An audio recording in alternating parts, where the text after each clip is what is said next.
The crystal plate shattered against my skull before I even registered Preston's hand moving. Food dripped down my face, mixing with something warm that might have been blood or just sauce from the roasted chicken. The entire dining room fell silent.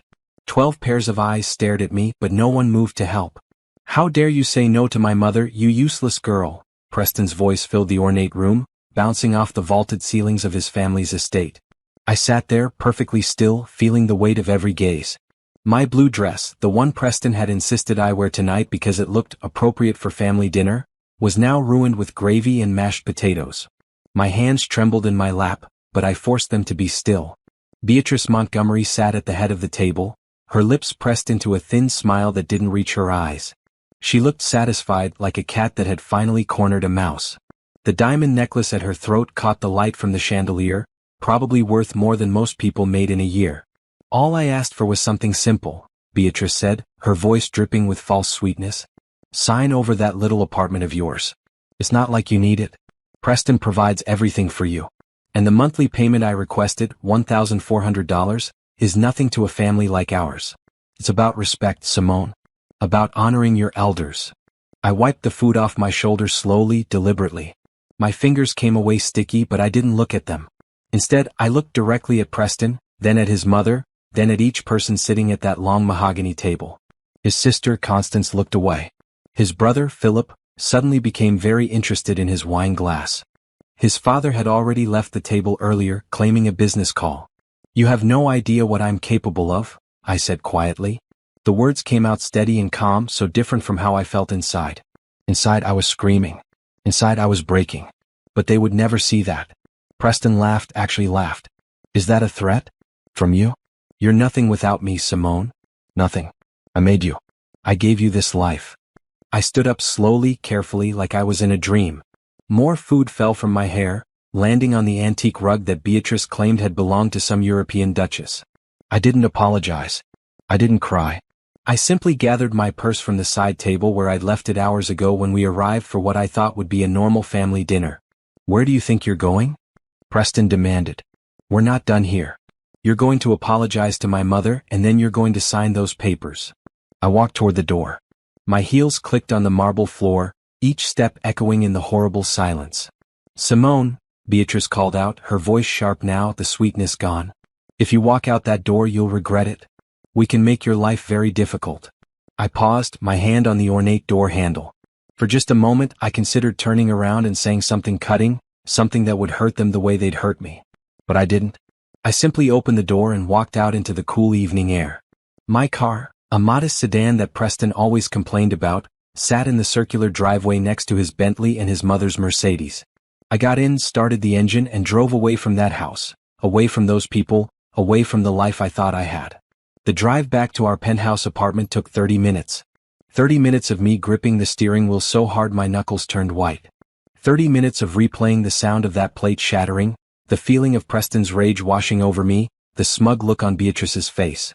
I had married Preston 5 years ago, back when he was just starting his tech company. Back when he was charming and ambitious and told me I was the only woman who truly understood him. I had been a financial consultant then, good at my job, making excellent money. But Preston had convinced me to quit, to support him full-time as he built his empire. "I need you," he'd said. "I need someone I can trust, someone who believes in me." So I quit. I organized his life, I entertained his clients, I smiled at his investors, I played the perfect wife. And he became a billionaire. His company went public, and suddenly Preston Montgomery was on magazine covers, being interviewed on financial news networks, invited to exclusive galas. And I became invisible. Somewhere along the way, I stopped being his partner and became his accessory. Something pretty to have on his arm at events. Something to criticize when we were alone. My clothes were never quite right. My conversation was never quite interesting enough. My body was never quite perfect enough. And Beatrice, his mother, had encouraged every bit of it. She had never thought I was good enough for her son. Not rich enough, not connected enough, not prestigious enough. The fact that I came from a normal middle-class background was something she reminded me of constantly, in small cutting ways that Preston either didn't notice or didn't care about. The apartment was empty when I arrived. Preston would stay at his mother's house tonight, probably drinking expensive scotch and complaining about his ungrateful wife. Good. I needed time alone. I went straight to the bathroom and looked at myself in the mirror. There was a small cut on my forehead where the plate had hit me, already starting to bruise. My carefully styled hair was a mess. My blue dress was completely ruined. But my eyes looked different. Determined. I showered, washing away the food and the humiliation, letting the hot water run until it turned cold. Then I put on comfortable clothes, made myself a cup of tea, and sat down at the desk in the spare bedroom that Preston never entered because he said it was too cluttered with my useless hobby stuff. My laptop sat where I'd left it that morning. I opened it and stared at the screen for a long moment. Then I opened a browser and started searching. I searched for divorce attorneys. I searched for financial forensic specialists. I searched for women's legal aid organizations. I searched for information about marital property rights and asset protection. Hours passed. The tea grew cold. The apartment stayed silent except for the sound of my typing. And slowly, very slowly, a plan began to form in my mind. That apartment Beatrice wanted, the one she demanded I sign over, had belonged to my grandmother. Grandma Rose had left it to me when she died 3 years ago. It was in a good neighborhood, worth about $400,000 now. It was the only thing I owned outright in my name alone, and Beatrice knew it. She'd been circling it like a vulture for months, making comments about how it was just sitting there, and how her charity could make better use of it. Her charity. That thought made me pause.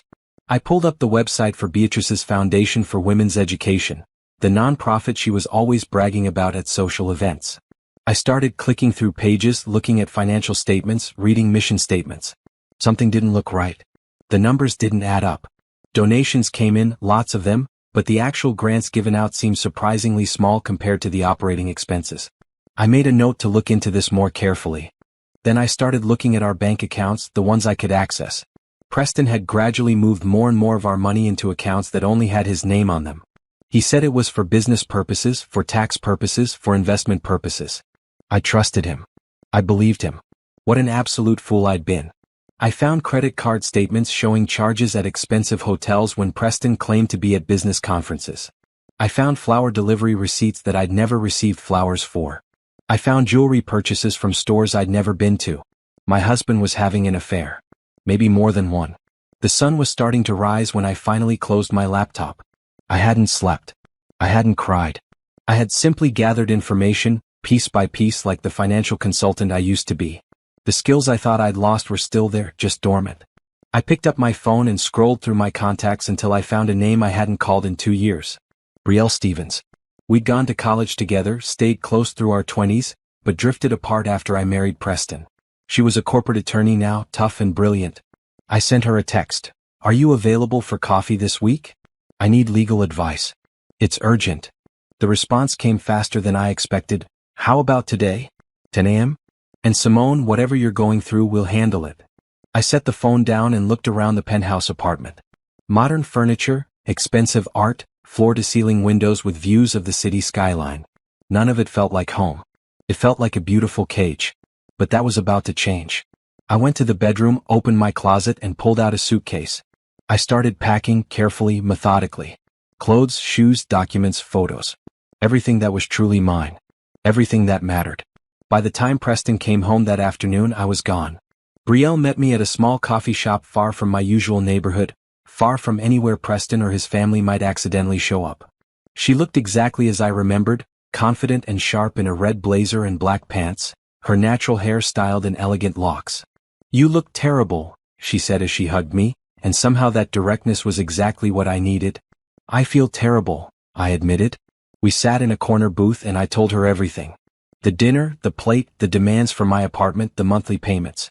Brielle's expression grew darker with every detail. "That's assault," she said flatly. "You could press charges." "I want something better than charges," I said. "I want everything." Brielle leaned back, studying me. "Tell me what you mean by everything." So I did. I told her about the affair evidence I'd found. About the suspicious financial movements. About Beatrice's charity that didn't seem quite legitimate. About how I'd given up my career and now had almost nothing in my own name except that apartment. Except, I said slowly, remembering something, there was an investment I made early on. Before we got married. Preston was just starting his company, and I gave him $50,000 from my savings. He gave me a 40% stake in exchange. We signed papers. Brielle's eyes lit up. "Do you still have those papers?" "They're in a safety deposit box at my bank." Preston didn't even remember about them. Once he got other investors, he stopped mentioning it. Simone, Brielle said carefully, Preston's company is worth approximately $200 million right now. If you own 40% of that. The number hit me like a physical blow. $80 million. I owned $80 million worth of his company, and I'd completely forgotten about it in the chaos of being his wife. He's been trying to hide marital assets while you're sitting on a fortune you don't even realize you have, Brielle said. This changes everything. But we need to move fast. If he realizes what you know, he'll try to fight this in ways that could take years. What do I need to do? First, we document everything. The assault, the abuse, the financial manipulation. Second, we get a forensic accountant to trace every dollar Preston has moved around. Third, we file for divorce before he knows what's happening. And fourth, we claim your rightful share of that company. My hands shook as I held my coffee cup. Can we really do this? We can do this, Brielle said firmly. But I need you to be honest with me. Are you ready for war? Because that's what this will be. Preston and his mother won't go down easy. I thought about the sound of that plate shattering. The look in Preston's eyes when he'd called me useless. The years of slowly disappearing into the background of my own life. I'm ready, I said. We spent the next 3 hours going over everything. Brielle made lists, took notes, asked questions I hadn't even thought of. She explained the legal process, what to expect, what rights I had. She talked about restraining orders and temporary support and asset freezes. I need you to do something that might be difficult, Brielle said as we were finishing up. I need you to act normal for the next few days. Go home, act like nothing has changed. Can you do that? The thought of facing Preston, of pretending everything was fine, made my stomach turn. But I understood why it was necessary.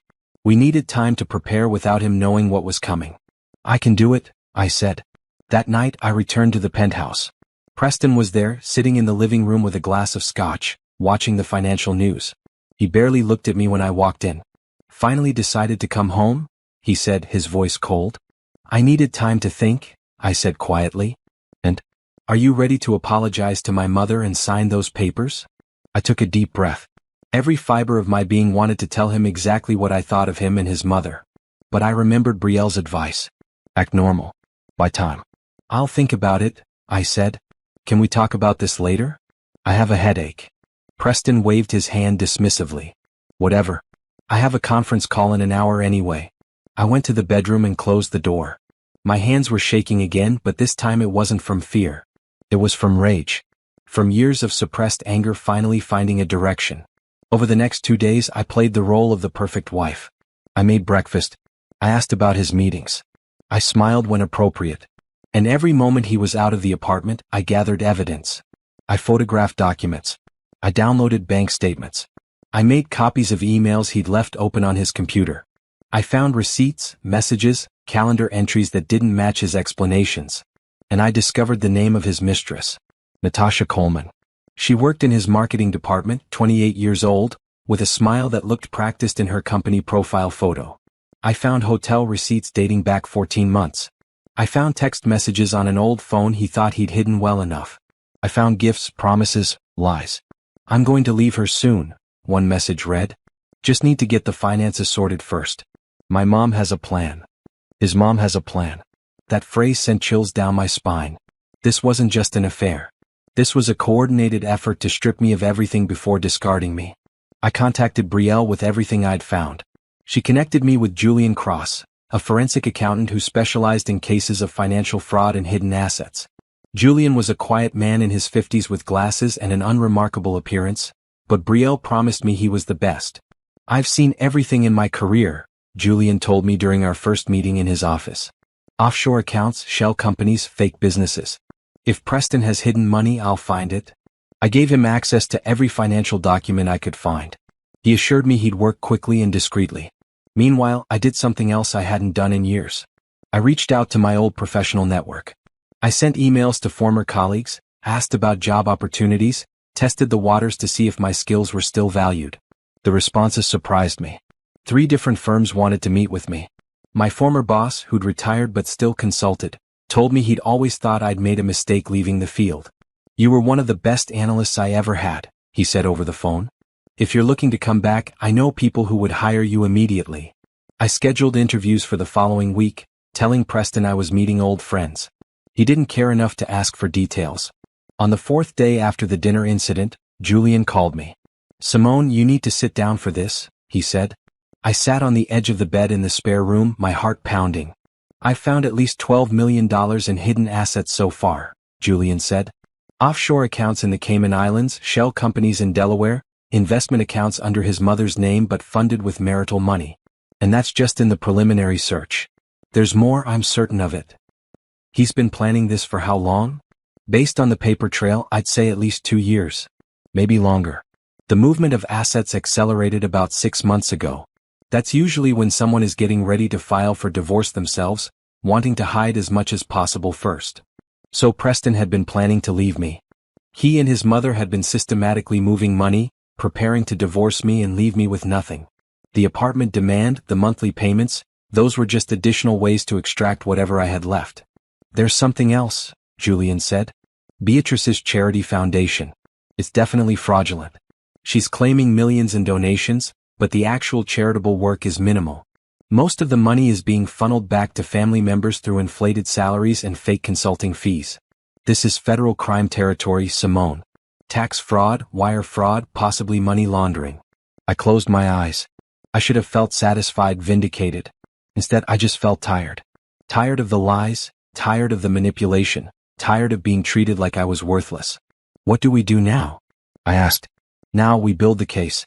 Brielle will file for divorce, but we'll also be reporting this financial fraud to the appropriate authorities.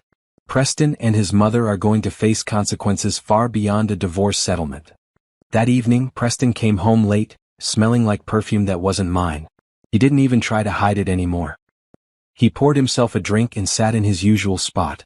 "I'm meeting with my mother tomorrow to finalize those papers for your apartment," he said casually. "You're signing them this week. This discussion is over." I looked at him, really looked at him.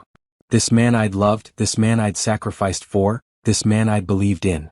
He was a stranger. Maybe he always had been. "Okay," I said simply. He looked surprised by my lack of resistance. "Okay? Just like that." "I'll look at the papers," I said. "But I have some conditions." "You're not in a position to have conditions," Preston said, but he sounded less certain now. "Just small things," I said, keeping my voice light. "I want to make sure everything is done properly. Legal. You understand." He studied me for a moment, then nodded. "Fine. As long as you sign. As long as everything is fair," I agreed. That night, after Preston fell asleep in the master bedroom, I lay awake in the spare room and thought about my grandmother. Grandma Rose had been a strong woman, a woman who'd raised 3 children alone after my grandfather died. She'd worked 2 jobs, saved every penny, and eventually bought that apartment through sheer determination. "Never let anyone make you small," she told me once. "You're worth more than you know." I'd forgotten that lesson, but I was remembering it now. I picked up my phone and texted Brielle, "File the papers." "I'm ready." Her response came immediately, "I'll have them drawn up tonight. We serve him tomorrow." Tomorrow. My marriage would effectively end tomorrow. But somehow I didn't feel sad. I felt free. I got up and went to the window, looking out at the city lights. Somewhere out there, Natasha was probably sleeping peacefully, thinking she'd won. Somewhere out there, Beatrice was probably planning her next move, confident in her power. Somewhere out there, Preston was dreaming of a future where I'd been erased from his life. They had no idea what was coming. I smiled for the first time in days. Not a sad smile, not a bitter smile. A real, genuine smile of anticipation. Let them think they'd won. Let them think I was defeated. Let them think I was nothing. They were about to learn just how wrong they were. The next morning, I woke up before dawn and went for a run. I hadn't run in years, not since Preston had commented that my legs were getting too muscular.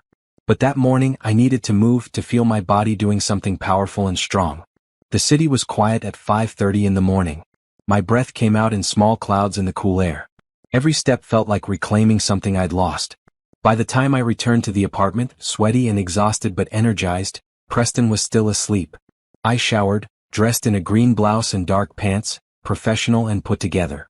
Today I had my first job interview in 5 years. Today Brielle would be finalizing the divorce papers. Today everything would start to change. Preston left for his office at 8 a.m. without saying goodbye. He'd stopped saying goodbye months ago. I waited until his car disappeared around the corner, then I gathered my laptop and the folder of documents I'd prepared and headed to my interview. The financial consulting firm of Weber and Associates occupied 3 floors of a modern building downtown. I remembered the industry, remembered the pace and pressure of it. Part of me worried that I'd forgotten too much, that I'd been away too long. The managing partner, Robert Weber, met me in a conference room with floor-to-ceiling windows overlooking the river. "Simone Harris," he said, shaking my hand firmly. "I've heard excellent things about you from Thomas Fletcher." Thomas had been my old boss, the one who'd retired. Hearing that he'd recommended me meant more than I could express. We talked for an hour. Robert asked about my experience, my approach to financial analysis, my understanding of current market conditions.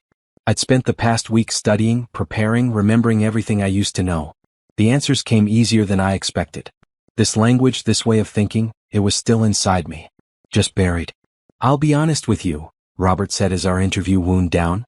"We're looking for someone to head up our new division focusing on financial planning for high-net-worth individuals going through major life transitions. Divorces, inheritances, business sales.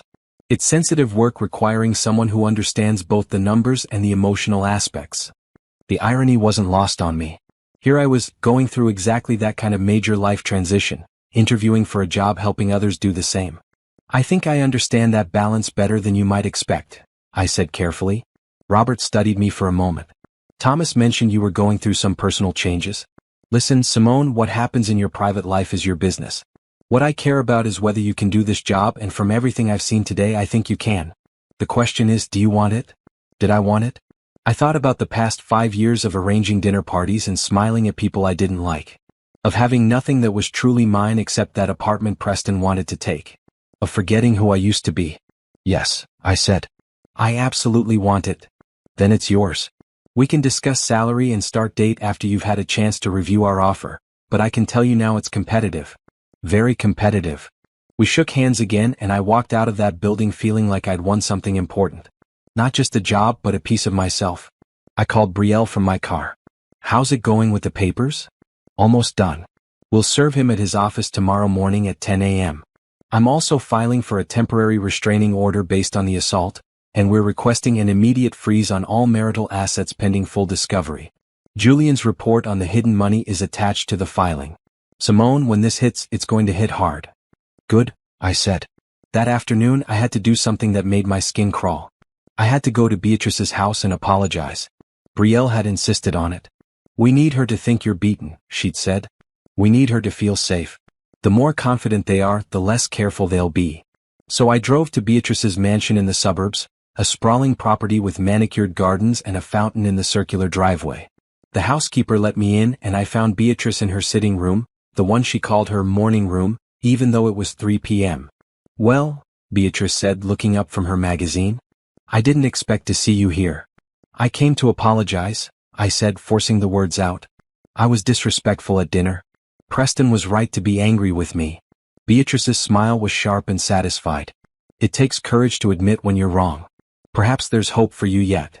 I sat down when she gestured to a chair even though I wanted to run. "About the apartment," I said. "And the monthly payments. I've been thinking about what you said. About respect and family. And?" Beatrice leaned forward slightly. "I want to make sure I understand exactly what you need. Preston mentioned you have papers drawn up?" "I do. It's quite simple really. You sign over the deed to that little apartment, and you commit to contributing $1,400 per month to my foundation. In exchange, you remain part of this family. You get to keep your position as Preston's wife, with all the benefits that brings." The way she said it, like she was offering me some great gift, made my blood boil. But I kept my face neutral, submissive. "Can I see the papers? I just want to read through them carefully before signing." Beatrice studied me for a long moment, then rang a small bell on the side table. The housekeeper appeared. "Bring me the Montgomery file from my office," Beatrice instructed. While we waited, Beatrice talked about her plans for the apartment. She wanted to use it as a temporary residence for women her foundation helped. Except, she explained, those women would pay rent. Rent that would go directly to the foundation. "So you want me to give you an apartment worth $400,000, which you'll then rent out and keep the income?" I said slowly. "It's for charity," Beatrice said, as if that explained everything. The housekeeper returned with a folder. Beatrice handed it to me. I opened it and started reading. The legal language was dense, but I'd spent enough time reviewing documents in my old career to understand what I was looking at. This wasn't just about the apartment. Hidden in the legal terminology were clauses that would give Beatrice power of attorney over certain financial decisions. Clauses that would make me responsible for debts she might incur. Clauses that essentially made me financially subservient to her. This was a trap. A legal trap designed to bind me to them while extracting everything I had. This is quite comprehensive, I said carefully. Can I take it to review with a lawyer? Just to make sure I understand everything? Beatrice's expression cooled. What's there to understand? It's simple. You give us what we ask for or there will be consequences. What kind of consequences? Preston is a very important man. He has connections, influence. If you fight us, we will make your life extremely difficult. We'll contest any divorce. We'll tie you up in court for years. We'll make sure everyone in your social circle knows what an ungrateful, difficult person you are. Is that really what you want? I looked at this woman, this cruel, greedy woman, and I saw her so clearly now. She wasn't powerful. She was just mean. And mean people always underestimated others. No, I said quietly. That's not what I want. Good. Then you'll sign the papers by the end of this week. I need a few days to arrange things. But yes. Beatrice smiled, satisfied. I knew you'd see reason eventually. Preston chose well when he married you. You're trainable. Trainable. Like I was a dog. I left her house and sat in my car for several minutes, shaking with rage. But underneath the rage was something else. Satisfaction. Because Beatrice had just confirmed everything I suspected. They were planning to trap me legally, to drain me financially, and then discard me. But I'd seen their trap.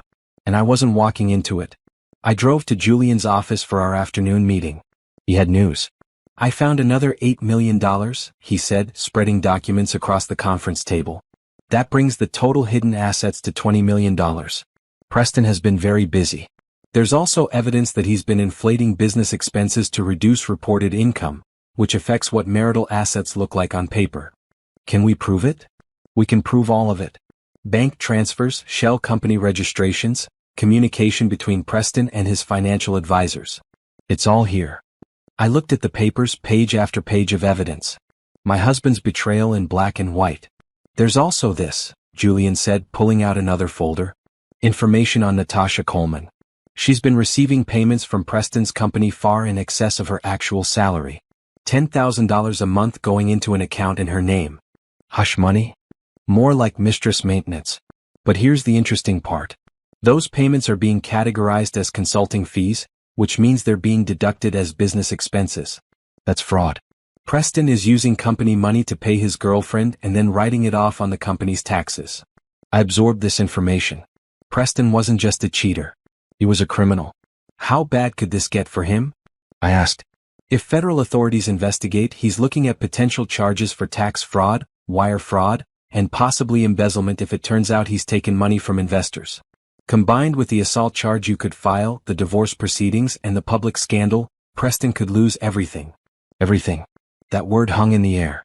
What about Beatrice? Her foundation is definitely fraudulent. I've traced money in and out.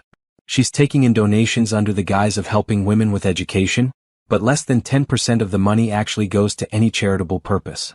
The rest goes to salaries for family members, luxury expenses categorized as business costs, and transfers to personal accounts. The IRS would be very interested in this information. I thought about Beatrice's smug face, her threats, her cruelty. Turn over everything on the foundation to the appropriate authorities, I said. She deserves what's coming. Julian nodded. I'll prepare the report for the IRS and the State Attorney General's office. This kind of fraud, they take it seriously. That evening, I met with Brielle one more time to review everything before the papers were served. Are you absolutely certain? She asked me. Once we do this, there's no going back. I thought about the sound of that plate shattering. I thought about years of belittlement, of disappearing, of being made to feel small. I thought about Beatrice's word, trainable. I'm certain, I said. Serve the papers. Brielle smiled. Then tomorrow morning, Preston Montgomery's world changes forever. I went back to the apartment that night. Preston was out, probably with Natasha. I didn't care. I packed another bag with more of my belongings, photographs of my grandmother, jewelry that had been gifts from my parents, documents that mattered. Then I did something I'd been planning. I took my grandmother's old recipe book, the one with her handwritten notes in the margins, and I sat on the couch and read through it. Her chicken and dumplings recipe. Her sweet potato pie. her special Sunday sauce. Each recipe was a memory. Sunday dinners at her apartment, the smell of food cooking, her laugh, her advice, her love. Never let anyone make you small, I whispered, remembering. I wasn't small. I never had been. I just forgotten for a while. My phone buzzed with a text from Brielle. Process server is confirmed for 10 a.m. tomorrow. Get ready. I texted back, I'm ready. And I was. The morning Preston's world would crumble. I woke up at 6 a.m. feeling oddly calm. I made myself breakfast, actually tasting the food for the first time in months. Everything seemed sharper, clearer. The coffee was richer. The morning light through the windows was brighter. Preston came out of the bedroom at 7:30, already dressed in one of his expensive suits. He barely glanced at me as he grabbed his briefcase.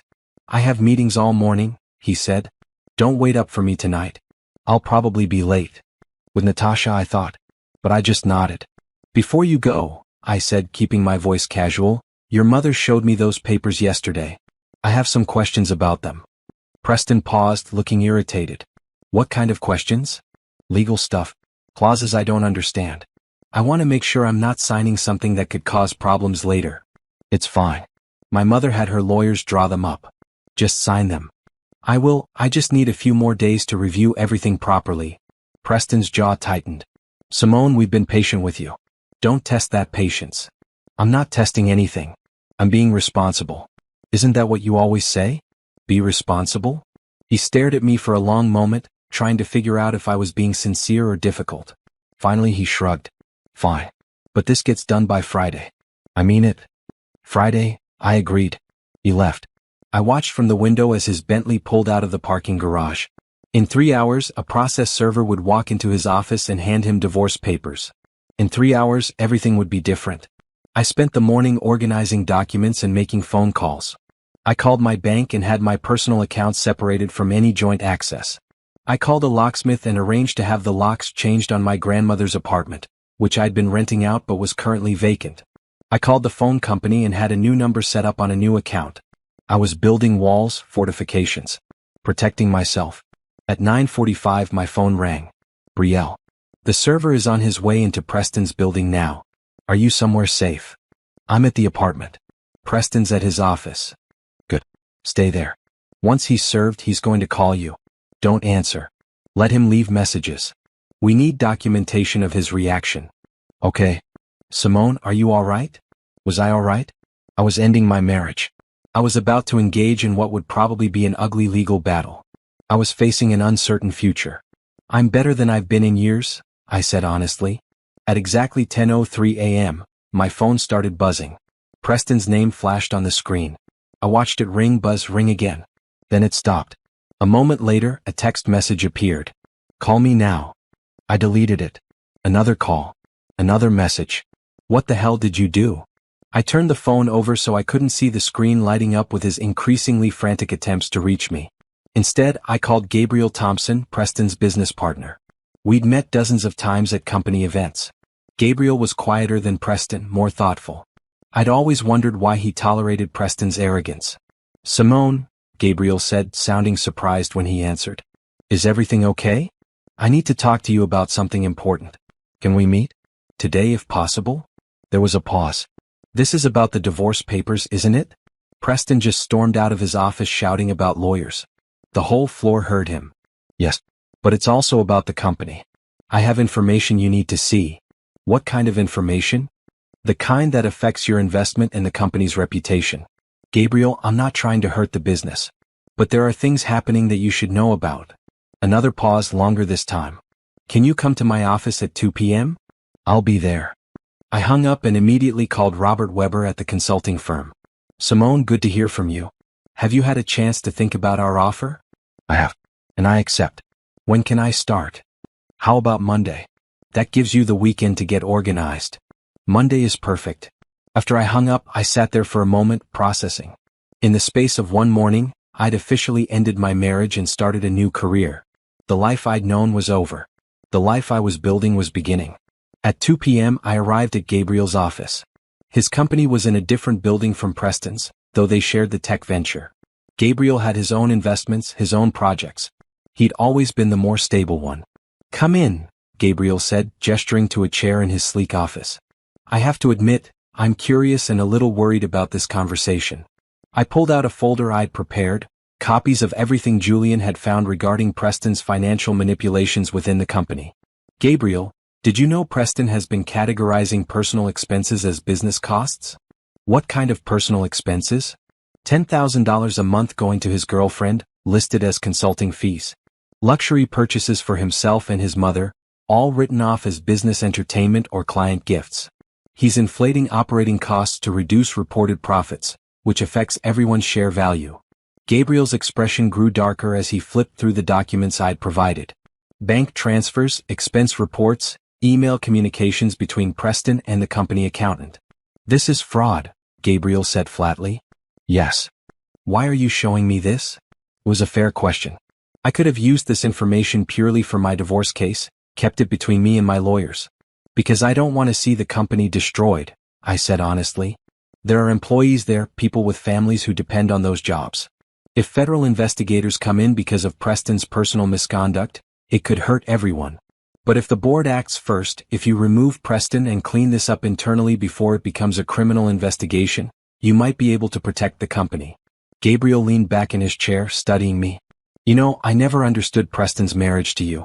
You were always too smart, too kind for him. He didn't deserve you. No, I agreed. He didn't.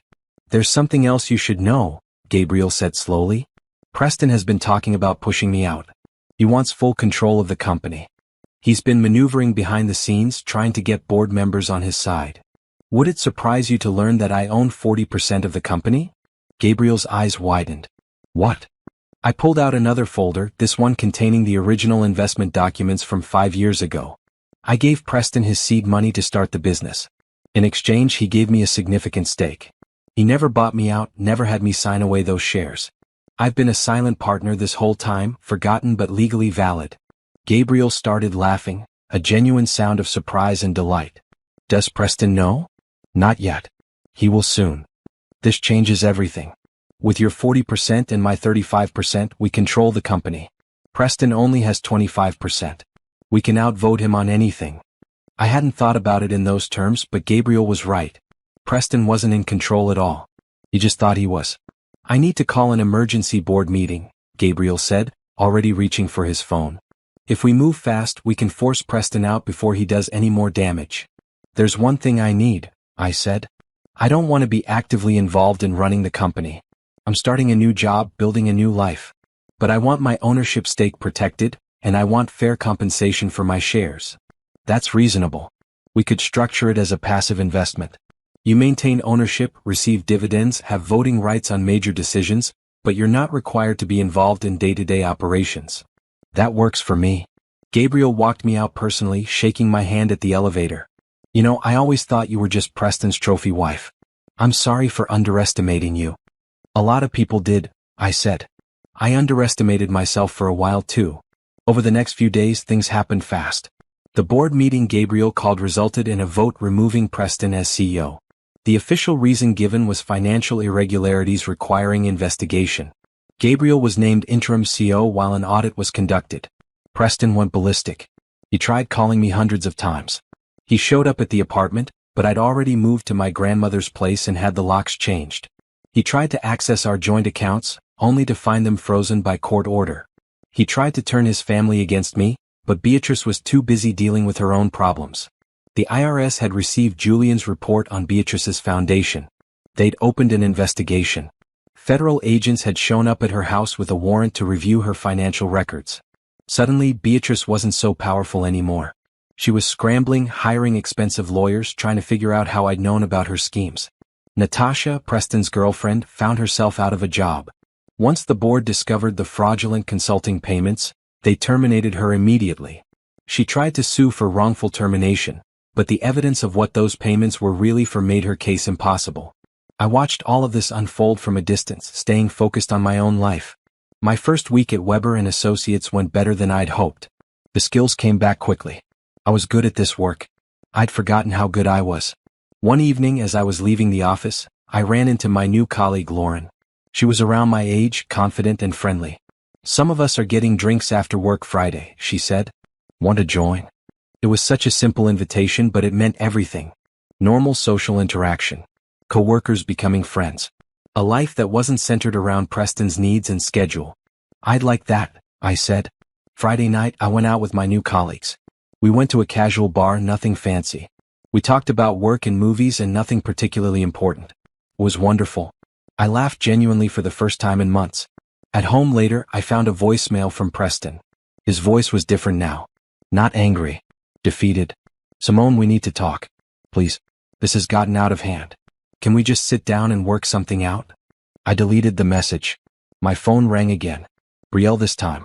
The forensic audit of Preston's company found even more discrepancies, she said. He's looking at potential criminal charges. The company's lawyers are cooperating with authorities to avoid corporate liability. Preston is being hung out to dry by his own board. How long until the divorce is finalized? With all the asset discovery, probably 6 months. But we're in a strong position. Preston's lawyers know they can't win this. They'll try to settle. I want the maximum allowed by law, I said. Not because I need the money. Because I earned it. Every dollar he has, I helped him get. That's what we'll fight for, Brielle promised. That weekend, I did something I hadn't done in years. I invited my parents over to my grandmother's apartment, the one I'd saved from Beatrice's clutches. My mother cried when she saw me. Baby, we've been so worried. Preston wouldn't let us talk to you. I hadn't realized how much he'd isolated me from my own family. Phone calls had become rare, visits even rarer. He'd always had an excuse, always made it difficult. I'm sorry, I said. I should have reached out. You're out now, my father said, hugging me tight. That's what matters. We spent the afternoon together and I told them everything. The abuse, the betrayal, the divorce, the job. They listened, sometimes angry, sometimes sad, but always supportive. Your grandmother would be proud of you, my mother said. She always said you had steel in your spine. You just needed to remember it. As they were leaving, my father pulled me aside. That apartment Preston's mother wanted you to sign over, your grandmother left you that for exactly this reason. She wanted you to have something that was yours alone, something no man could take from you. She knew. Somehow she knew. After they left, I stood in the apartment that had saved me, looking at the walls my grandmother had painted, the floors she'd walked on. This place was more than just property. It was a foundation. A reminder that I came from strong women who survived hard things. I could survive too. I was surviving. Monday morning, I dressed carefully for work. A red blazer, my grandmother's pearl earrings, and heels that made me feel powerful. I looked at myself in the mirror and barely recognized the woman staring back. She looked confident, determined, fierce. The office was busy when I arrived. Robert greeted me and introduced me to the rest of the team I'd be working with. Everyone, this is Simone Harris. She'll be heading up our new client transition division. I know you'll make her feel welcome. The day was full of meetings, learning new systems, meeting clients. It was exhausting and exhilarating. By 5 p.m., I was mentally drained but deeply satisfied. As I was packing up my desk, my phone buzzed. An unknown number. Is this Simone Harris? A woman's voice asked when I answered. Yes. This is Jennifer from Channel 7 News. We're doing a story on Preston Montgomery and the allegations of fraud at his company. Would you be willing to comment? The press. Of course. The story was too juicy for them to ignore. Billionaire tech mogul accused of fraud, messy divorce, mother under federal investigation. I have no comment, I said firmly. Please don't call this number again. I hung up. But I knew this was just the beginning. The story was breaking publicly now. That evening I watched the news. There was Preston's face on the screen, a photograph from some business conference. The anchor's voice was somber. Preston Montgomery, founder of Montgomery Tech Solutions, has been removed as CEO amid allegations of financial fraud. Sources say the FBI is investigating possible securities fraud and tax evasion. Montgomery's estranged wife has filed for divorce, and his mother's charity foundation is under investigation by the IRS. There it was. My private nightmare, now public knowledge. My phone rang. Brielle. Did you see the news? I'm watching it now. Preston's trying to blame you. His publicist is putting out statements suggesting you're behind false allegations, that you're vengeful over the divorce. They're trying to paint you as the villain. I'd expected this. Men like Preston always blamed women when things went wrong. What do? We stick to facts. I've prepared a statement for the press. It's simple. Ms. Harris is cooperating fully with all legal proceedings and has no further comment at this time. Don't engage with his narrative. Don't defend yourself publicly. Let the evidence speak. Okay. How are you holding up? Better than him, I said honestly. The next day the press found me outside my office building. Cameras, microphones, reporters shouting questions. Miss Harris, did you know about your husband's fraud? Are you seeking revenge for the affair? What do you say to allegations that you're lying? I kept walking, saying nothing, just as Brielle had instructed. Security helped me get to my car. Inside I sat for a moment, my hands shaking. This was the price of fighting back. Public scrutiny, judgment, speculation. But I'd rather be judged while standing up for myself than disappear while staying quiet. At home that evening, I found a letter that had been slipped under my door. No return address. Inside was a single sheet of paper with a typed message. Drop the divorce proceedings and the allegations. This doesn't have to get uglier than it already is. Think about what's best for everyone. A threat. Anonymous, cowardly, but a threat nonetheless. I took a photo of the letter and sent it to Brielle. Her response came quickly. Police report. Now. I spent 2 hours at the police station filing a report about the threatening letter. The officer taking my statement was kind but skeptical. Do you know who might have sent this? My estranged husband or his family. Maybe his girlfriend. I don't know for certain. Without more evidence, there's not much we can do except document it. I understand. As I was leaving the station, a woman approached me in the parking lot. She was young, maybe mid-20s, nervous. Are you Simone Harris? She asked. Yes. I worked at Montgomery Tech. I was there when they fired Natasha Coleman. I just wanted to say thank you. Thank you for what? For standing up to him. Preston Montgomery harassed half the women in that office, but no one said anything because he was the boss. Natasha wasn't the only one he had an affair with. There were others before her. He promised them promotions, then dropped them when he got bored. It was disgusting. But everyone was too scared to speak up. My heart sank. Multiple women. Multiple affairs. Multiple victims. Have any of them filed complaints? I asked. Not officially. But if someone did, if there was an investigation, I think a lot of women would come forward. We just need someone to go first. I gave her my lawyer's card. If anyone wants to talk, have them contact Brielle Stevens. She'll listen. The woman thanked me again and left. I sat in my car processing this new information. Preston wasn't just a cheater. He was a predator. I called Brielle immediately. We need to explore a harassment angle. Apparently there are multiple women at his company who could testify about his conduct. That strengthens everything, Brielle said. Pattern of behavior, abuse of power. Simone, this could get bigger than just divorce proceedings. Good, I said. He should face consequences for all of it. Over the next week, 4 women contacted Brielle. 4 women with stories of Preston's inappropriate behavior, unwanted advances, promises of career advancement in exchange for sexual favors. Some had documentation. Text messages, emails, witnesses. Brielle compiled everything and sent it to the company's board.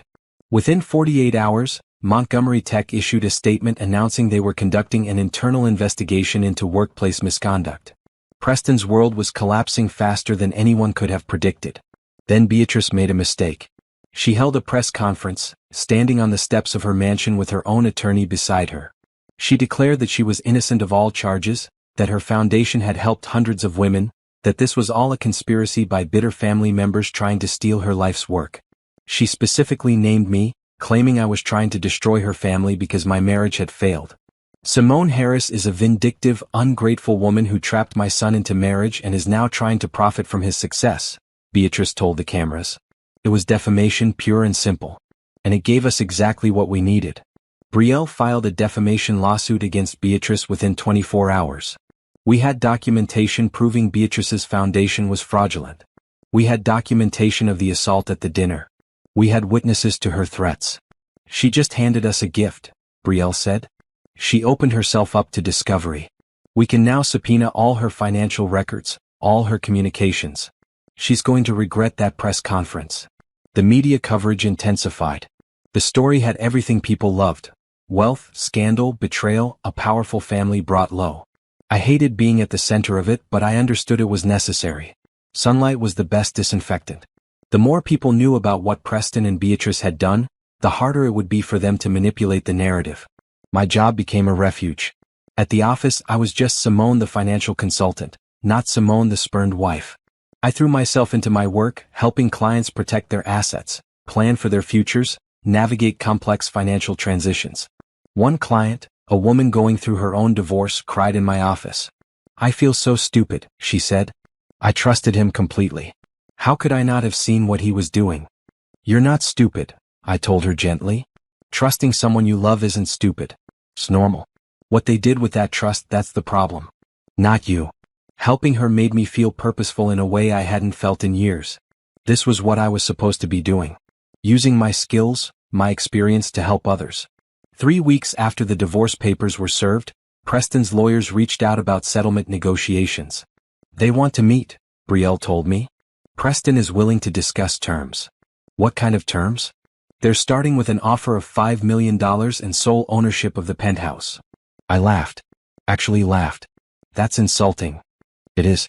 Which is why we're going to counter with $40 million plus your 40% company shares protected as separate property, plus the penthouse, plus his beach house, plus alimony." "Will they agree to that?" "Not at first. But we have leverage they don't. The harassment allegations, the fraud evidence, the public scrutiny. Preston needs this to go away more than we need to settle quickly." "Then let's make him wait," I said. "I'm in no hurry." The settlement negotiations dragged on for weeks. Preston's lawyers kept trying to lowball us. We kept countering with higher demands, backed by more evidence of his misconduct. In the meantime, Gabriel called me. "The board wants to offer you a seat," he said. "Official board member position at Montgomery Tech. You'd have voting power on all major decisions and you'd be compensated accordingly." I thought I was staying as a passive investor? "You could. But honestly, Simone, we need someone with actual integrity on that board." Preston surrounded himself with yes men and cronies. "We're trying to rebuild the company's reputation. Having you involved sends a message that things are changing." I thought about it.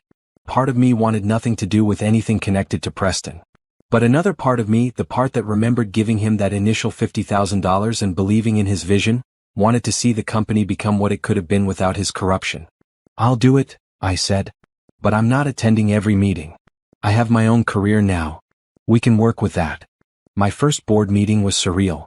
Sitting at that long table, surrounded by men in suits, discussing quarterly projections and strategic planning.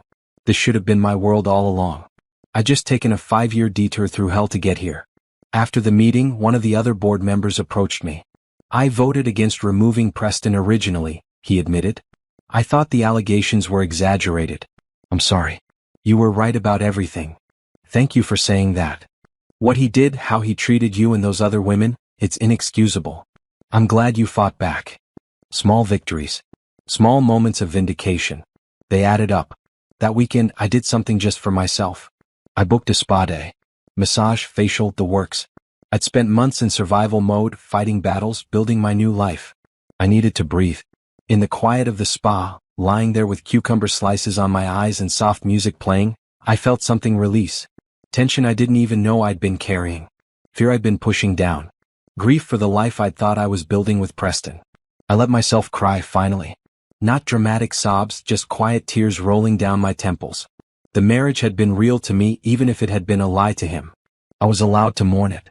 But I was also allowed to celebrate its ending. When I left the spa that afternoon, I felt lighter. Clear. Ready. Preston wanted a settlement? Fine. But he was going to pay for everything he'd done. Every lie, every betrayal, every moment of cruelty. I wasn't the scared woman who'd walked out of that dinner anymore. I was a woman who knew her worth. And I wasn't backing down. The settlement conference was scheduled for a Tuesday morning in a conference room at Brielle's law firm. I dressed in a green suit that made me feel powerful, my grandmother's pearls at my ears, my hair pulled back in a severe bun. Preston arrived with 2 lawyers, both expensive-looking men with briefcases and stern expressions. He looked terrible. Thinner, pale, with dark circles under his eyes. Part of me felt satisfied seeing him brought so low. Part of me felt nothing at all. We sat across from each other at the long table. Preston wouldn't meet my eyes. "Let's begin," the mediator said. "Mr. Montgomery, your counsel has indicated you're prepared to make an offer?"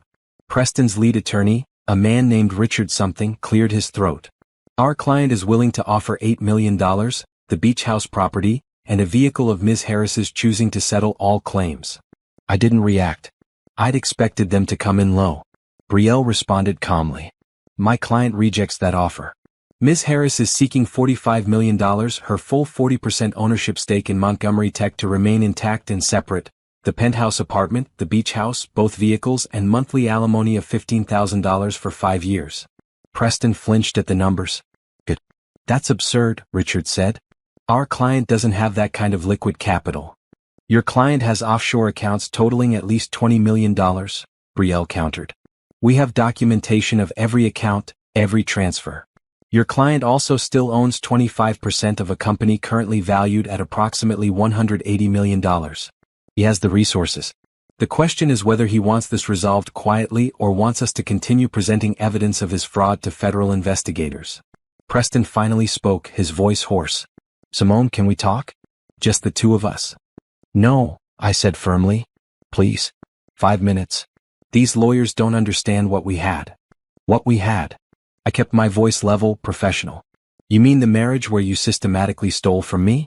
Where you had affairs while I supported your career? Where you let your mother abuse me and then assaulted me in front of your family?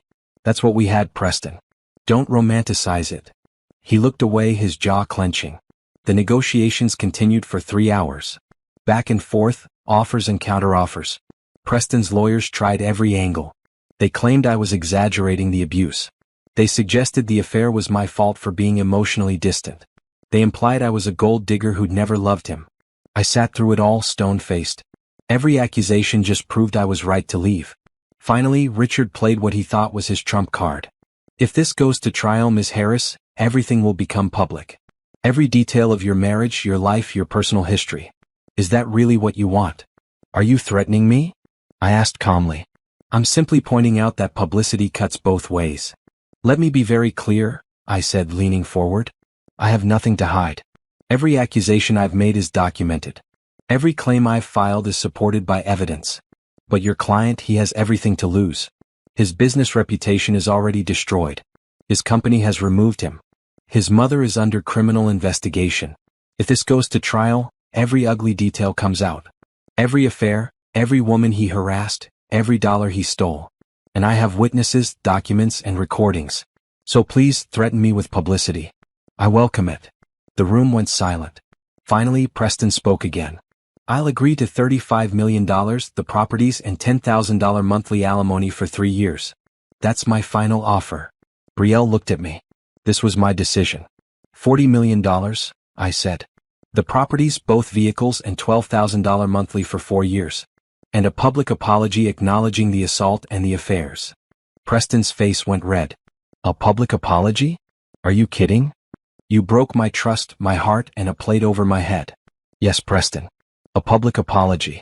Or we go to trial and let a judge decide. We stared at each other across that table. This man I'd loved, who'd become a stranger. This man who'd hurt me in ways I was still discovering. His lawyers whispered urgently to him. Finally he nodded. Fine. $40 million, the properties, the vehicles, the alimony, and a statement. But I'm not calling it an apology. It'll be an acknowledgement that the marriage ended badly. The statement will include specific acknowledgement of physical assault and infidelity, Brielle interjected. That's non-negotiable. More whispered conversation between Preston and his lawyers. Agreed, Richard finally said. The mediator drew up the terms.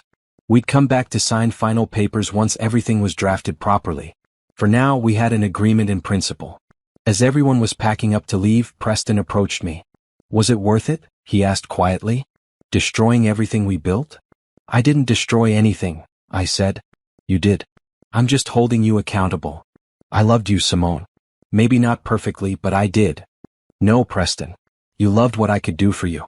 You loved having someone to manage your life while you got to be important. That's not love. That's exploitation. He opened his mouth like he wanted to argue, then closed it. What could he say? I was right and we both knew it. I walked out of that conference room with my head high. $40 million. Justice. Freedom. But the fight wasn't over yet. That afternoon, I met with Gabriel at his office. The harassment investigation found substantial evidence of misconduct, he told me. 7 women total have come forward with complaints against Preston. The company is settling with each of them and implementing new HR policies. Preston is permanently barred from any leadership role. What about criminal charges for the fraud? The FBI is still investigating. It's slow, but they're building a case. His offshore accounts have been frozen. Beatrice's assets are frozen too, pending the IRS investigation. And the company? How is it recovering? Gabriel smiled. Better than expected. Removing Preston was like removing a tumor.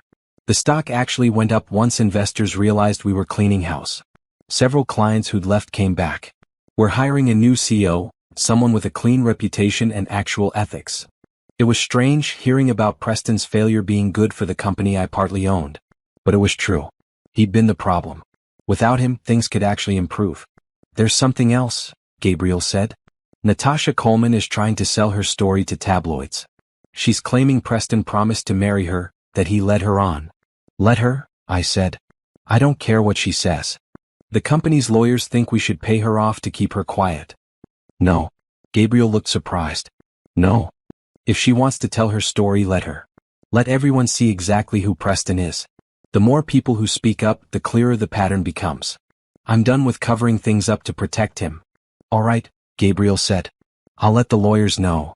Natasha's interview ran in a celebrity magazine the following week.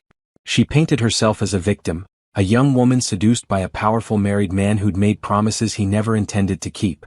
She claimed he'd told her his marriage was over, that Simone was cold and distant, that he was only staying for appearance's sake. Reading it made me angry, but not at Natasha.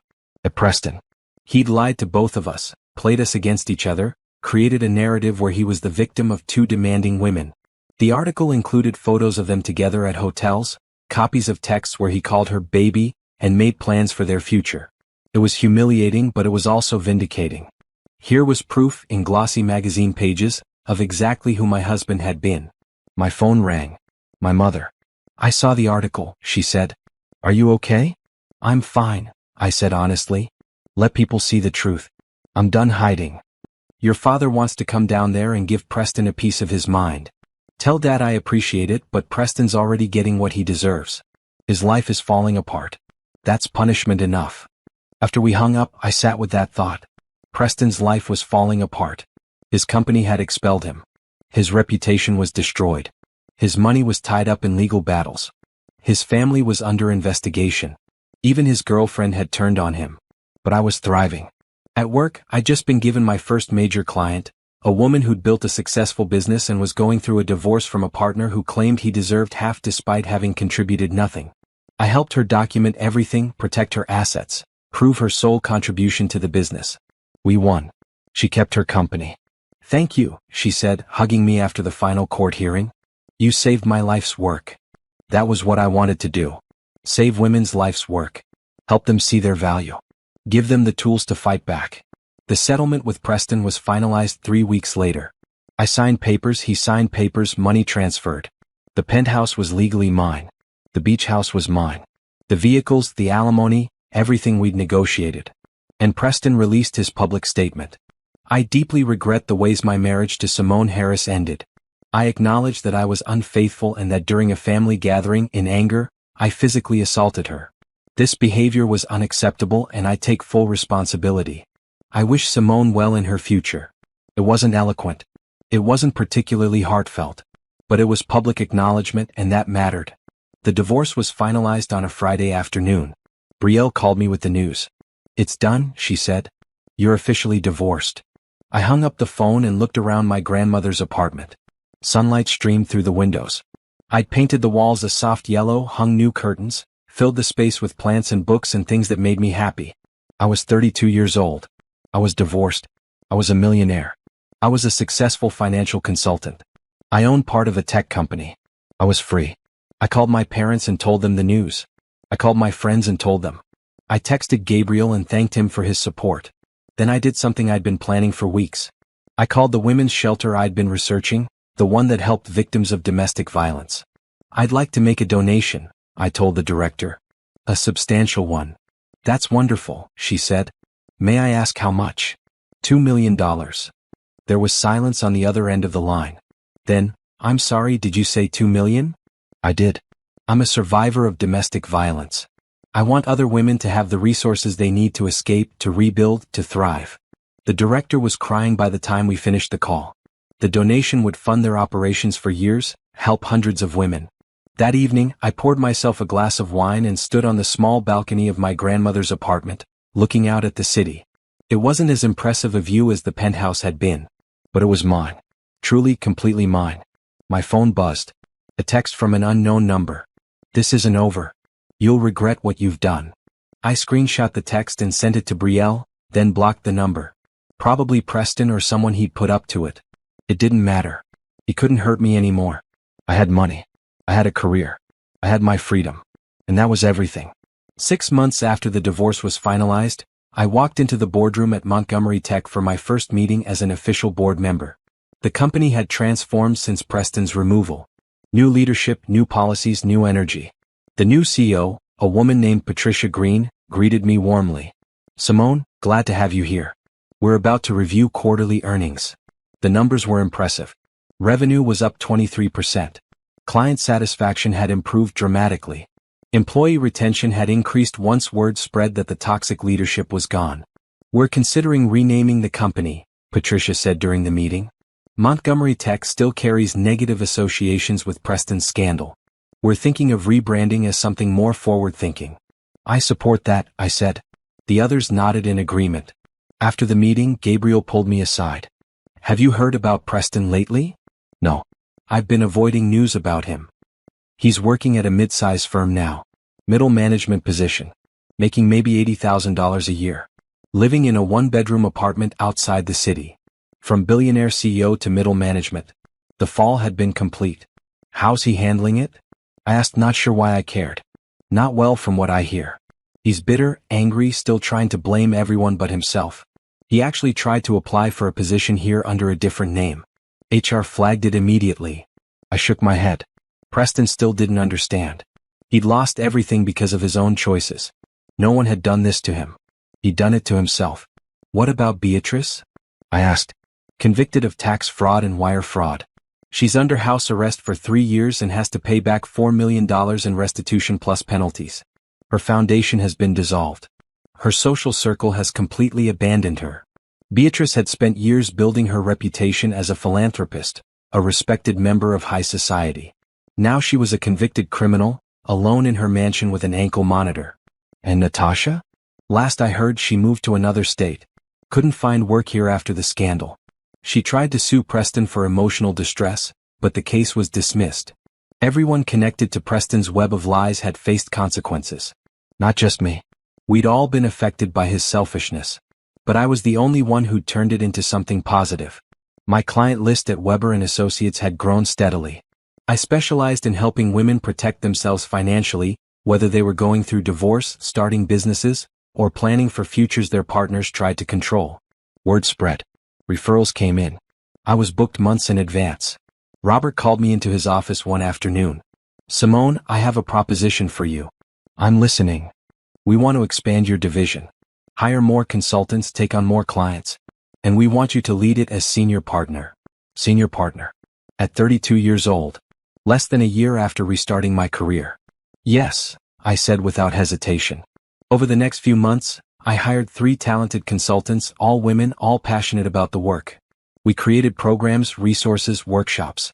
We partnered with legal aid organizations and women's shelters. We became known as the firm that actually cared about protecting women's financial interests. I was featured in business magazines. Invited to speak at conferences. Asked to consult on high-profile cases. My career wasn't just rebuilt. It was thriving in ways it never had before. One evening, I attended a charity gala for the women's shelter I'd donated to. The director, Margaret, pulled me aside. Because of your donation, we've been able to expand our services. We've helped 200 women in the past 6 months. 20 of them have started their own businesses. 30 have gone back to school. All of them are safe. 200 women. 200 lives changed because I'd stood up for myself and then used my resources to help others do the same. That's what the money should be used for, I said. At the gala, I ran into someone I hadn't expected to see.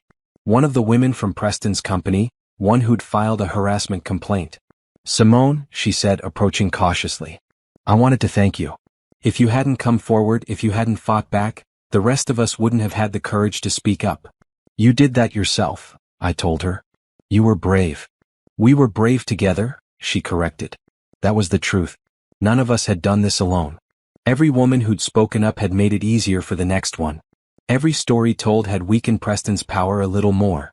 As winter turned to spring, I realized I'd been so focused on building my new life that I'd barely thought about dating, relationships, any of that. I was content alone. Happy even. But I was also open to possibilities.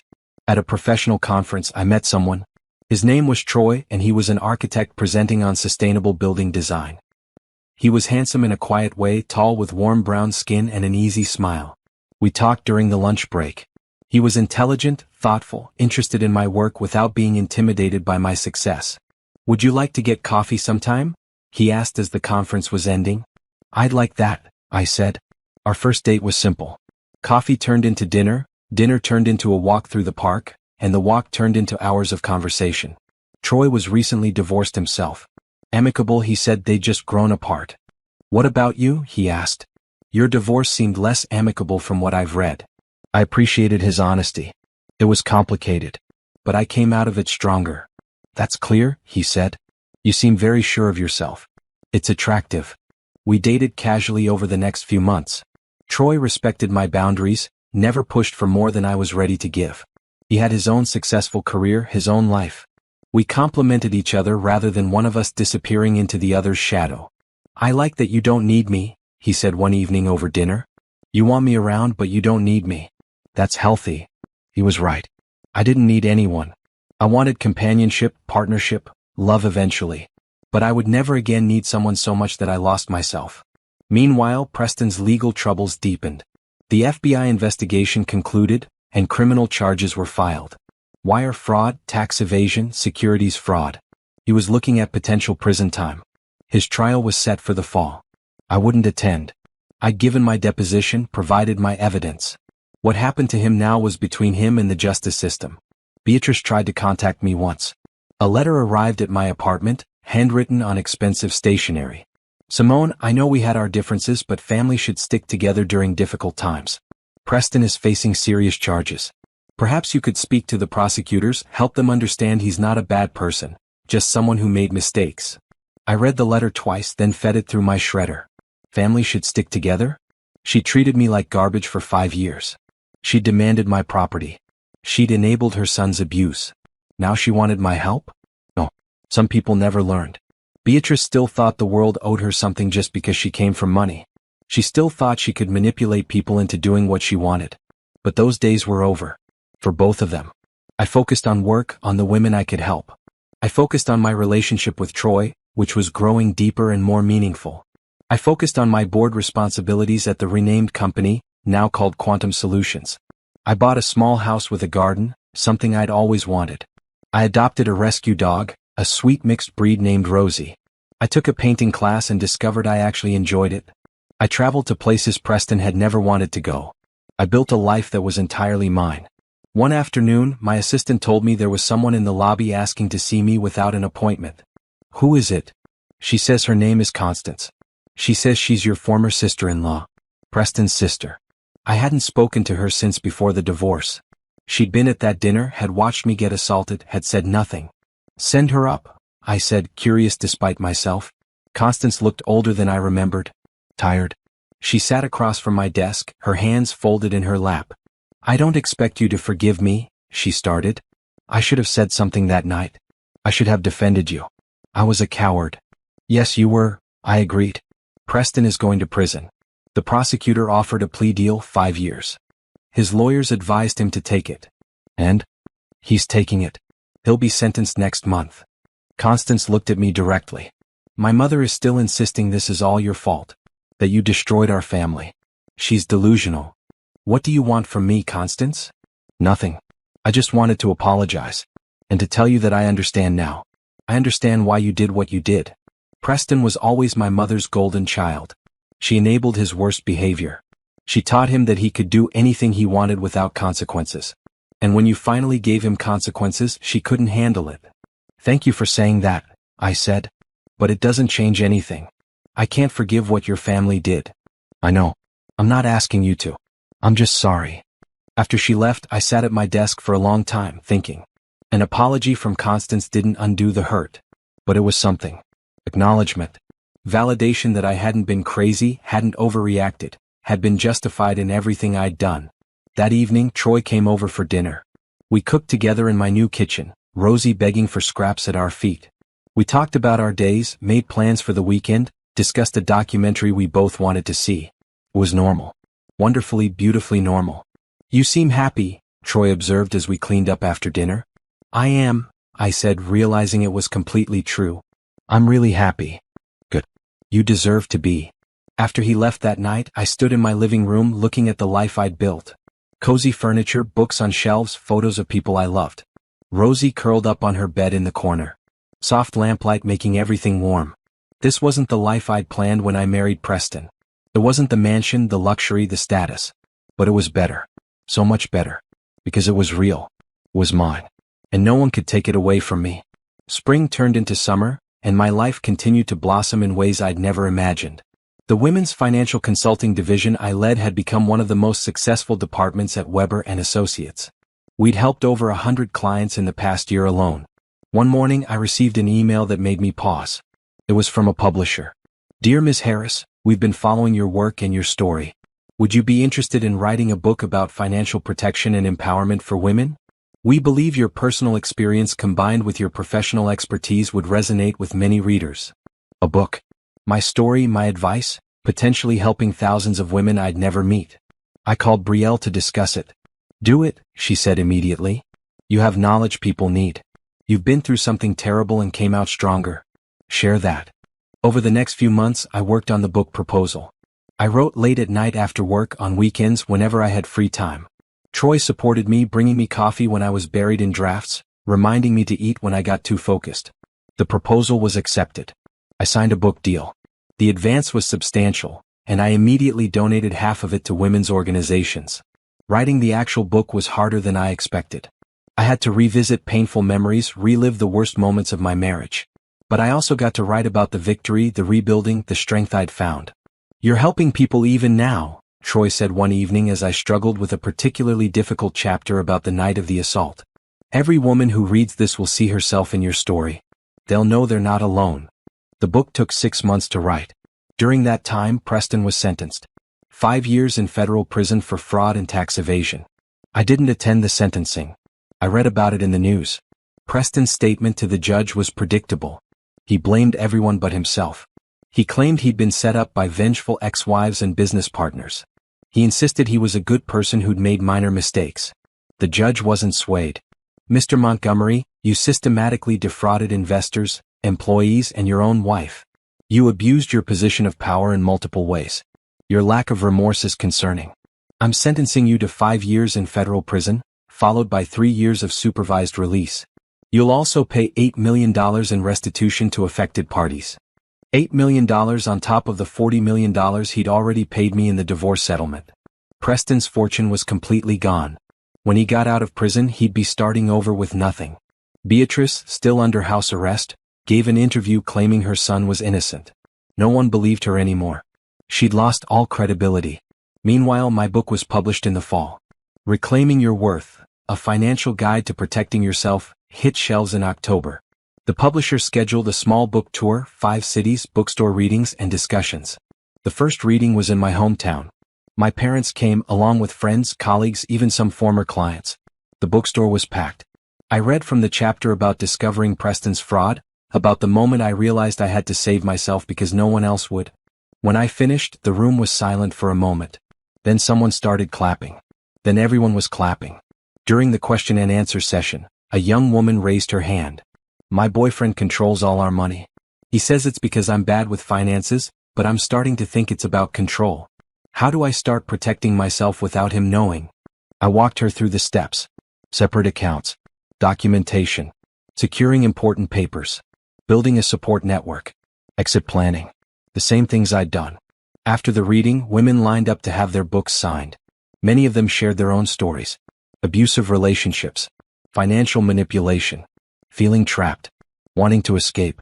You give me hope, one woman said, tears in her eyes. If you can rebuild after everything you went through, maybe I can too. You can, I told her. You absolutely can. The book tour was exhausting but exhilarating. Every city, every reading, more women with stories. More women looking for guidance. More women ready to reclaim their own worth. By the time I returned home, the book had hit the bestseller list. My publisher was already talking about a second book, maybe a series. Troy had Rosie and flowers waiting when I walked through my door. Welcome home, author, he said, kissing me. It feels good to be home. We'd been dating for over a year now, and our relationship had deepened into something solid and real. Troy had met my parents. I'd met his daughter from his previous marriage, a sweet 10-year-old who liked to draw. We talked about the future without fear, without pressure. "I love you," Troy said that evening as we sat on my couch, Rosie sprawled across our laps. "I love you too," I said, meaning it completely. This was so different from what I'd had with Preston. There was no power imbalance. No one controlling the other. Just two people who'd found each other and chose to build something together. At work, Robert called me into his office with news. "We want to spin off your division into its own firm. You'd be the founder and CEO. We'd provide initial funding and resources, but it would be yours to run. My own firm. My name on the door. Complete autonomy to help women the way I wanted to help them." "Yes," I said. "Absolutely yes."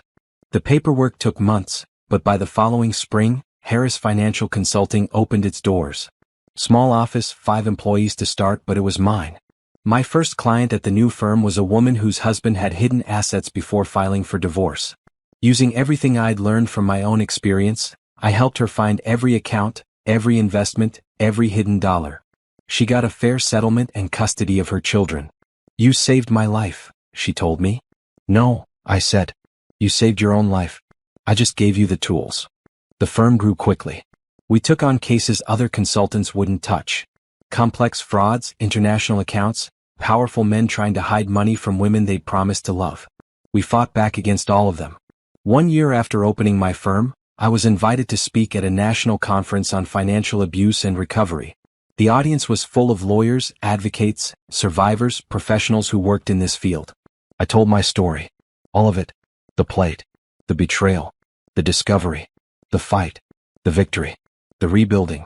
"I was lucky," I said in conclusion. "I had resources many women don't have. I had a friend who was a lawyer. I had money from my previous career. I had property in my own name. Not every woman has these advantages. That's why I do this work. To level the playing field. To give women the tools and knowledge they need to protect themselves, regardless of their circumstances." The standing ovation lasted several minutes.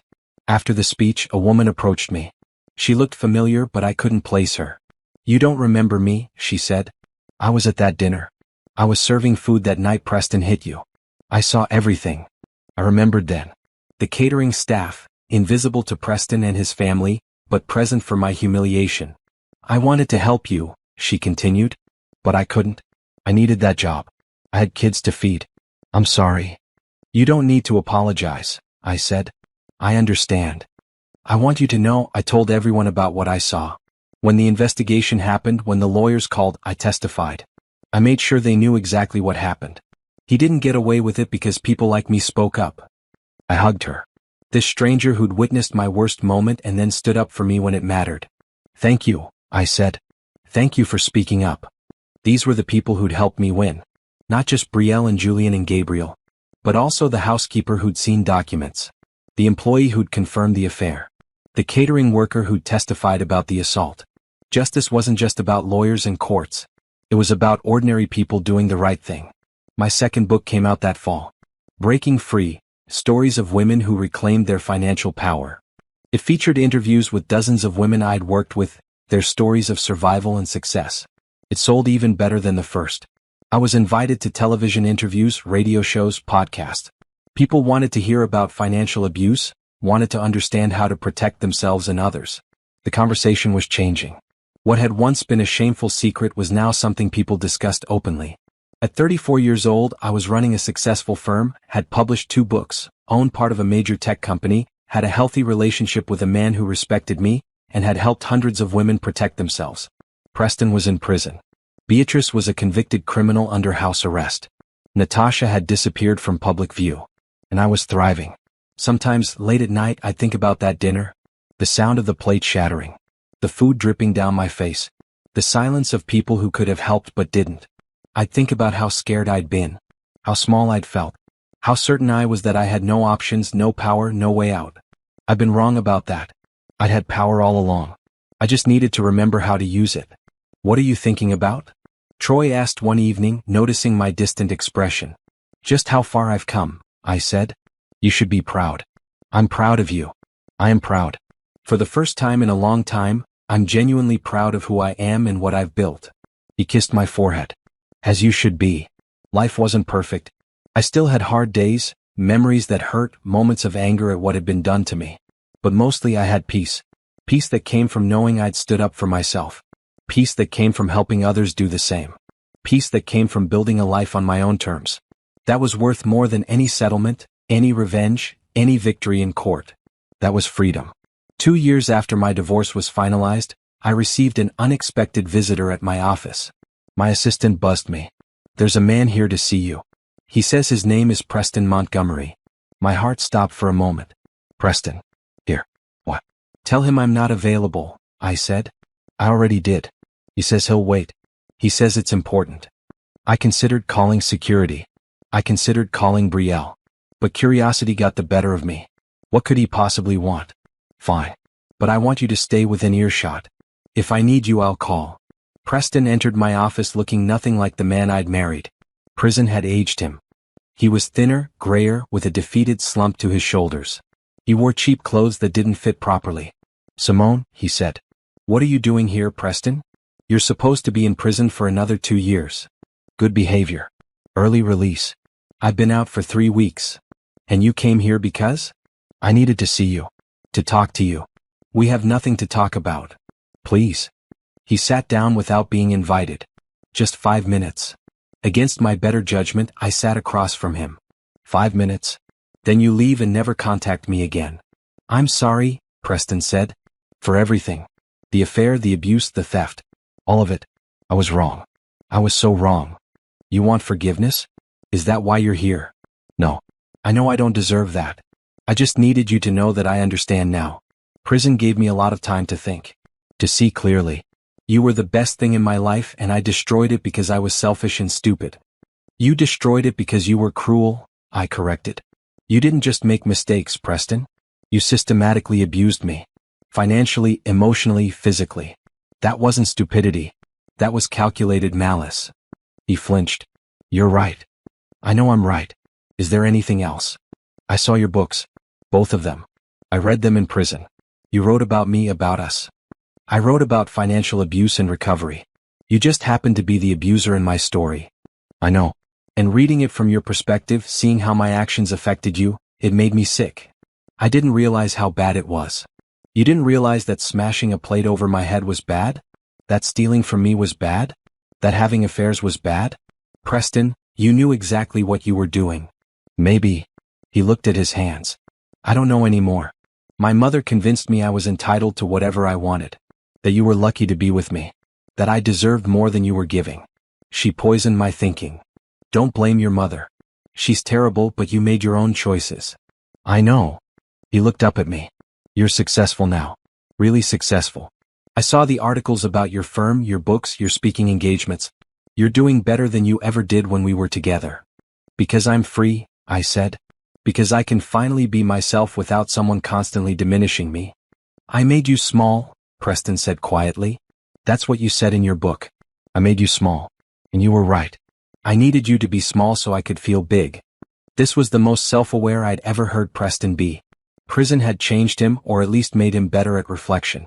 Is this conversation helping you somehow? I asked. Because it's not helping me. I guess I just wanted you to know that you won. Not just the legal battles, though you won those too. But you won at life. You're happy. Successful. Free.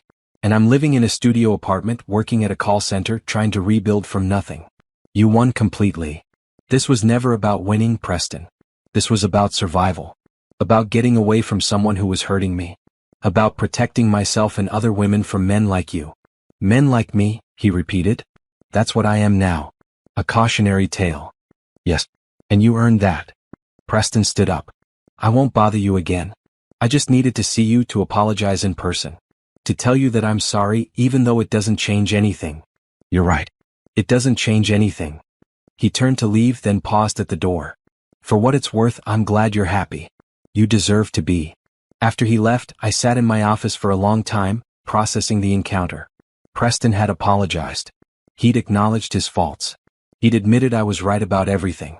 But it didn't feel like victory. It just felt like confirmation that leaving him had been the right choice. I called Troy. Preston showed up at my office. I said, What? Are you okay? Do you want me to come over? I'm fine. He apologized. Said I was right about everything. Then he left. How do you feel? Honestly? Nothing. I don't feel angry or satisfied or vindicated. I just feel nothing. He's irrelevant to my life now. That's probably healthy, Troy said. It means you've really moved on. He was right. I had moved on. Preston was my past, a painful chapter that I'd survived and learned from. But he wasn't my present or my future. That evening, I went home to Troy, to Rosie, to my cozy house with its garden. We made dinner together, laughed at something silly Rosie did, talked about Troy's daughter's upcoming school play. This was my life now. Simple, warm, real. A week later, I got a call from Gabriel. I thought you should know, Preston tried to apply for a job at Quantum Solutions again. Using his real name this time, claiming he'd learned from his mistakes and wanted to contribute to the company's success. What did you do? Rejected him immediately. But it made me wonder if he understands that he'll never work in tech again. His reputation is destroyed. No one will hire him for anything beyond basic entry-level work. That's his consequence to live with. True. But I wanted you to know, in case he tries to contact you again. He already did. Showed up at my office to apologize. And nothing.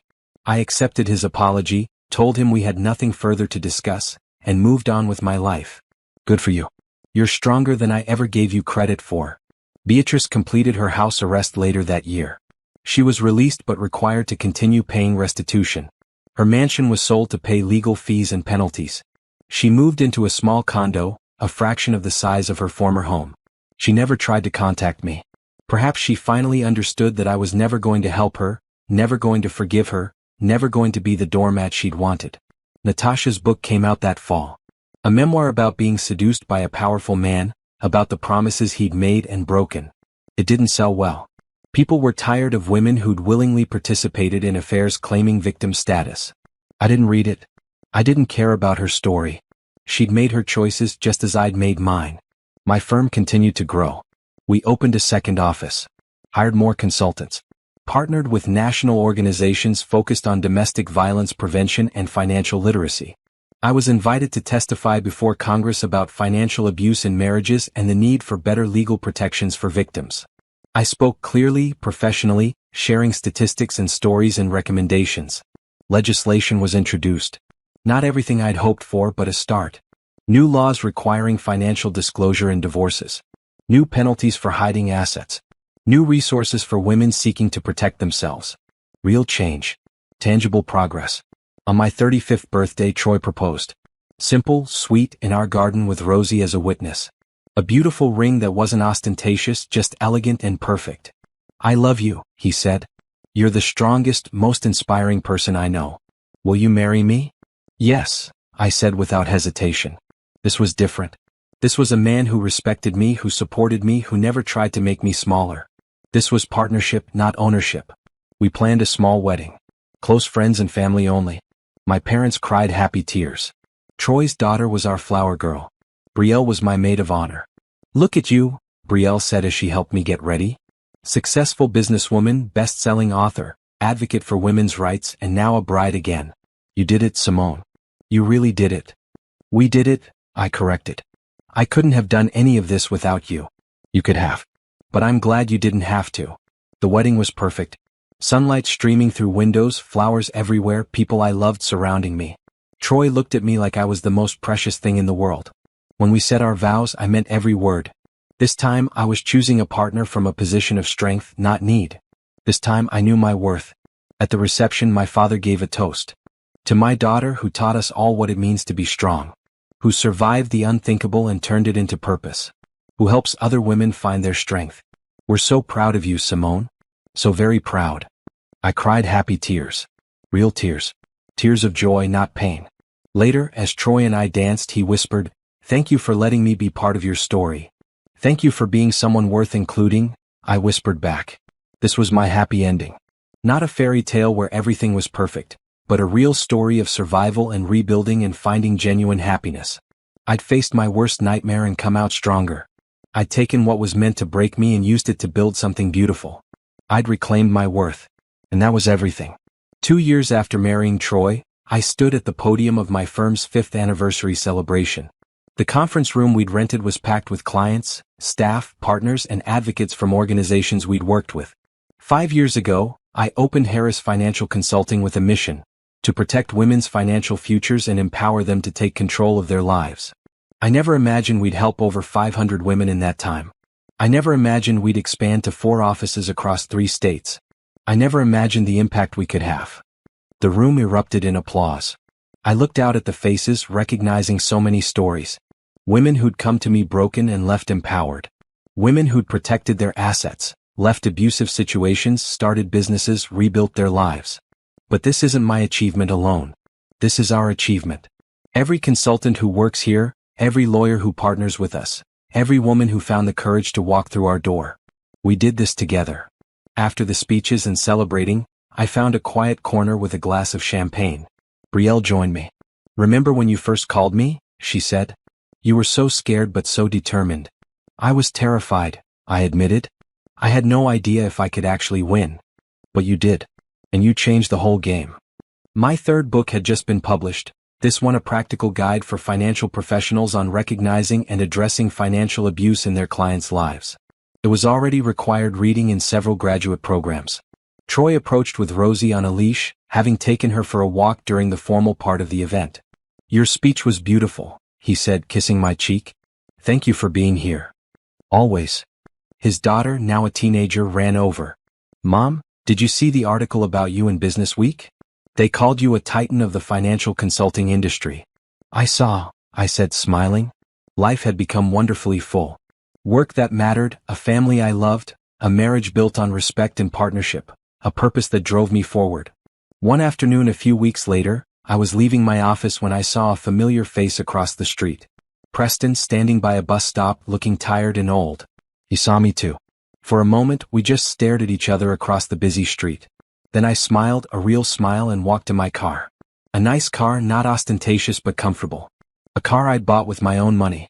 I drove home to my beautiful house, the one Troy and I had bought together. Both our names on the deed.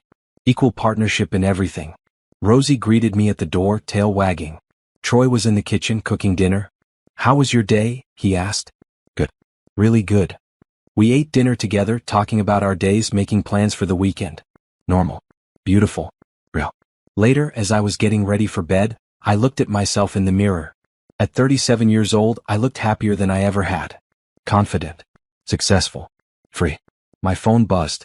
A text from a new client. "Thank you for agreeing to take my case. My husband thinks I'm trapped. He doesn't know I've found you. I'm ready to fight." I texted back, "We'll fight together. You're not alone." This was my life now. Helping women find their strength. Using my experience to light the way for others. Turning pain into purpose. I thought about that dinner 5 years ago. The sound of shattering porcelain. The humiliation. The moment I'd said, "You have no idea what I'm capable of." I'd shown them. I'd shown everyone. But more importantly, I'd shown myself. I was capable of surviving. Of rebuilding. Of thriving. Of helping others do the same. I climbed into bed next to Troy. He put his book down and pulled me close. "I love you," he said. "I love you too." As I drifted off to sleep, I felt profound gratitude. Not for what I'd been through, nobody should have to experience that. But for who I'd become because of it. Stronger. Wiser. Fiercer. Kinder.